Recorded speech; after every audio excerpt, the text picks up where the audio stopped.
Hello viewers, মই নিতু আপোনালোকৰ মাজত আজি আৰু এটা নতুন ভিডিঅ' হৈতে ভিডিঅ'টো হেকলে চাব বুলি আশা কৰিলো। আজি মোৰ ভিডিঅ'টোত আছে ওলকবি। ওলকবি কিছুমানে ভাল পায় আৰু কিছুমানে বেয়া পায়। কিন্তু মই যিদৰে বনাম যদি আপোনালোকে হেদৰে বনায় তেন্তে বেয়া পোৱা সকলেও খাই নিশ্চয় ভাল পাব। তেন্তে আহকচোন চাওঁ। এয়া মই ওলকবি কেইটামান লৈছো। এতিয়া এইখিনি বাকলিখিনি গুচাই লম মই।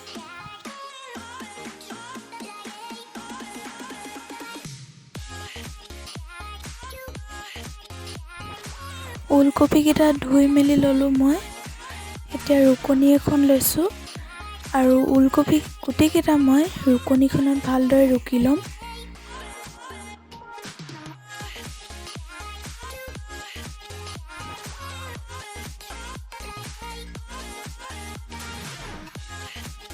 এয়া সেইখিনি হৈ গ'ল। এতিয়া ইয়াত মই মটৰ কেইটামান দি দিম।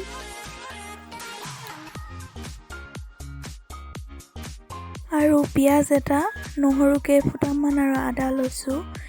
আদা আৰু নহৰুখিনি মই খুন্দুনাটোত ভালদৰে খুন্দি ল'ম।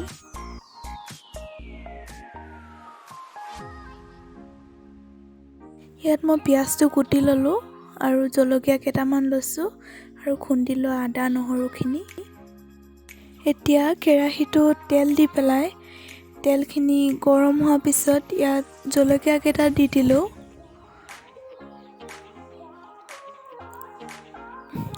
আৰু এতিয়া মই খুন্দি থোৱা নহৰু আদাখিনি আৰু পিয়াজখিনিও দি দিলোঁ। আৰু এতিয়া নিমখ এচামুচ দি দিলোঁ। আপোনালোকে নিজৰ আন্দাজ অনুসৰি দিব।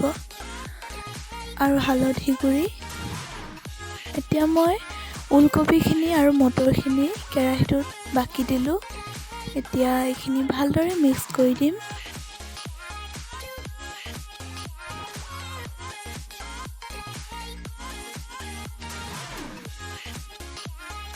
মিক্স কৰাৰ পিছত এইখিনি মিডিয়াম ফ্লেমত 20 মিনিটৰ বাবে ঢাকি থৈ দিম।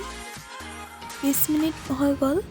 এয়া 20 মিনিট পিছত ভাজিখন আধা সিজা হ'ল বৰ্তমান।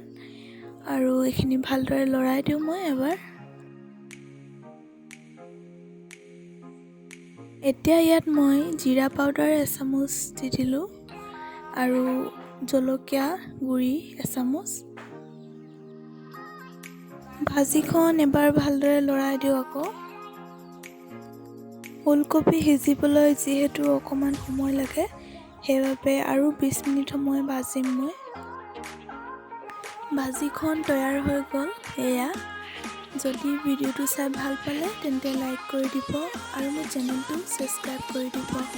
আৰু যদি আপোনালোকৰ কিবা সুধিবলগীয়া বা ক'বলগীয়া আছে মোক কমেণ্ট কৰি জনাব। Thank U.